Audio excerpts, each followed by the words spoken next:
Hey everybody, Mama G back in the pantry, and tonight, well, I'm cooking dinner, and it's tapas.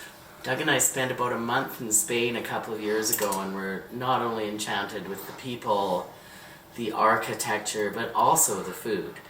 And we've been eating tapas quite regularly ever since. We really enjoy it because you sort of get a great assortment of foods. Tonight we're going to do a couple of our favorites, 3 dishes actually. The first one is going to be a shrimp and chorizo tapas, which involves chorizo sausage. Now I like the dried kind. You can buy it raw in casing. I would use that more for a meat sauce or lasagna or whatever. I like the raw kind of hard stuff, but what this adds to the dish, this sort of spicy chorizo with these sweet shrimp, is just amazing. So we're going to use chorizo, onion, garlic, shrimp. I've got some sherry here, of course Spanish paprika, lemon juice, parsley, and that is the one that has to cook here for a while, so I'm just going to start it. I've got about a tablespoon of good olive oil. Spain has wonderful olive oil. In fact, Spain, we learned while we were there, grows most of the world's olives. They actually export a great number of them to Italy, where they finish them and take credit for Italian olives. And when you go to Spain, when you sit down for dinner, first thing you're going to get is either a nice basket of bread, well usually both, a nice basket of bread and a bowl of olives. Sometimes they're warm, sometimes they're spiced. It's awesome. Okay, so what I'm going to do is I'm going to get these onions going and the chorizo. The onions are actually going to take a little bit longer because this chorizo is cooked. So I'm just going to get these started. We just want to get them tender and caramelized. Okay, so I'm just going to start them, and then I'm going to put the chorizo in. This is, I don't know, I buy this at the Italian Center. It's about a half a roll of mild chorizo. Sometimes I find the hot quite hot.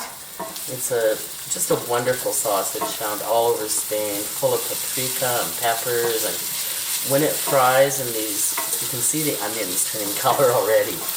It exudes this amazing,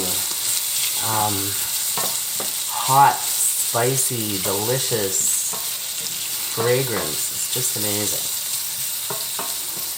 Okay, so we're going to let that just sort of on medium heat, because I don't want to burn it, and this dry chorizo can turn dark very quickly. We're just going to let those fry away a bit. Okay, now the second dish we're going to do tonight is queso frito, which is basically, in Mexico, queso fundito. This is fried cheese.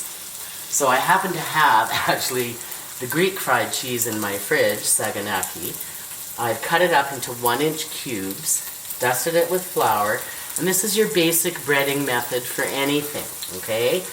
You start, they say wet hand, dry hand. Yeah, we'll see how that works. Anyway, I've got these dusted in flour. You dip them in a beaten egg. The flour helps the egg stay on. And then into breadcrumbs.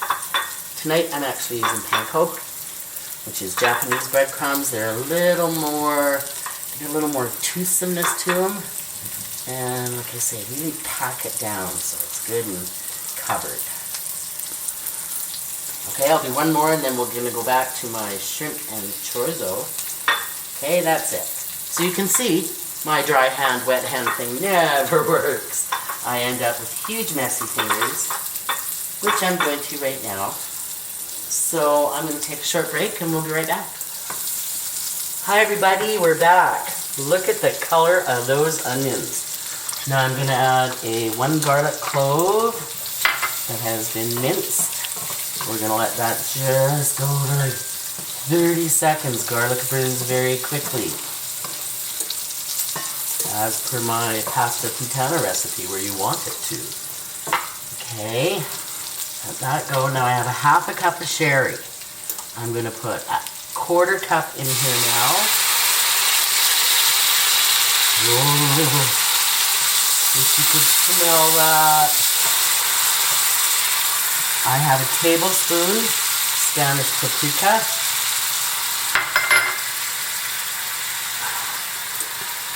I want a good dollop of salt, freshly ground pepper. Okay, and we're going to let that cook another minute. Just think about all those flavors in there. Get that paprika mixed in.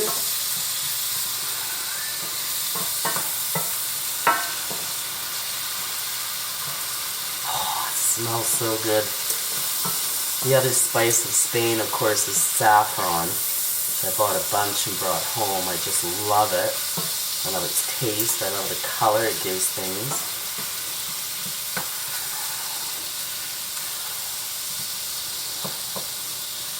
Alright, and go with the shrimp.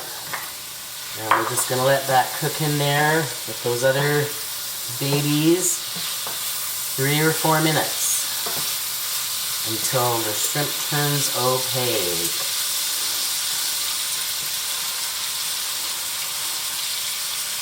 Okay, as soon as my oil is hot for the cheese, we'll be back and fry that up. Hi, we're back. Okay, my oil is hot enough now to fry this cheese. It's not going to take long. And my preferred oil for frying is actually peanut oil.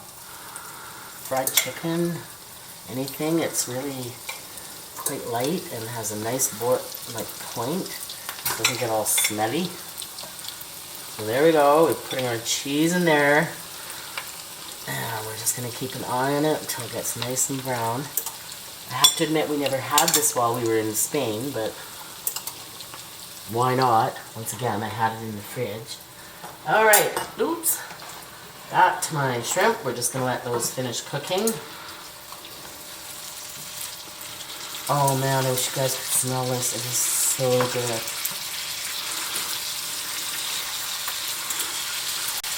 Don't want to overdo the shrimp. Oh, there we go. Don't want to burn the cheese either. Thank you, director.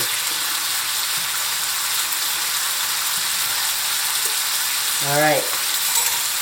Now to finish the shrimp off, I'm going to add the other 1/4 cup of sherry, a good glug of olive oil, some lemon juice, and just let that cook all through. That's going to give you this beautiful sauce, for which we're going to dunk our tomato toast in. And tomato toast is my last dish. This is the dish of Barcelona. Every time you walk down the street, all the tapas bars have huge baskets of bread just waiting to be tomatoed. So we're going to get to that in a second. I'll just make sure these are not going to burn or blow up, and I'll show you how to make the tomato toast. Okay, the final dish, tomato toast. Oh my god, I crave this stuff. It's so good. So I had a baguette. I cut it into some sort of thick slices. Gave it a quick broil to get it a little brown and crusty. Now I'm rubbing it with a garlic clove cut in half. Now I'm taking my tomato, and in Barcelona they have special tomatoes. They're amazing. And I'm just gonna squeeze all the innards out there. I forget what they are in Barcelona. They look like Roma tomatoes, but they're really juicy, and they just take them and smear them all over. So I did that a few times, and my girlfriend Connie was like, well, it's really good, but I wish there was more tomato. So my other friend Leslie said, I make that tomato toast all the time, but I finish it by grating some tomato on top. Because this bread should be good and crunchy, that's good. It's just going to kind of soak through and give it this amazing taste. To finish it off, some really high quality olive oil. I use this one here called Samarelli. And you just give each piece a little drizzle. And then the pièce de résistance is kosher salt. A nice sprinkle on each one. And there's your beautiful tomato toast. Come on back, I'm going to plate everything up, and you can see what Doug and I are having for dinner tonight. Okay everybody, this is it, Doug and I's dinner tonight. So we have the Barcelona tomato toast, So good. I promise you, if you try this, you will have it all the time. Our shrimp and chorizo tapas with this incredible olive oil, lemony, paprika sauce that I know is going to get dipped in that. Our queso frito, our fried cheese. Now, if we were in Greece, we'd be having tzatziki with that. In Spain, I made a little dressing with olive oil, vinegar, parsley, shallots, and capers. And over here, you just can't have a tapas without ham and olives. I've already mentioned the importance of olives. Ham in Spain is unbelievable. Every city had Galeria de Jamon with huge hunks of lamb hanging off the ceiling. Now, the very, very best is the Fairman Iberica ham, and the pigs are black-footed, and they're fed a diet of acorns, and it's kind of fatty and kind of acorny and kind of delicious, and kind of $340 a kilo, if you can find it. So today we're having it would be Spain's best prosciutto. So tonight we're having an Italian prosciutto with olives, certainly as good and 1/10 of the price. So there you go, ladies and gentlemen, a glass of wine or sparkling water, and sit down, take your time, and enjoy Spanish tapas.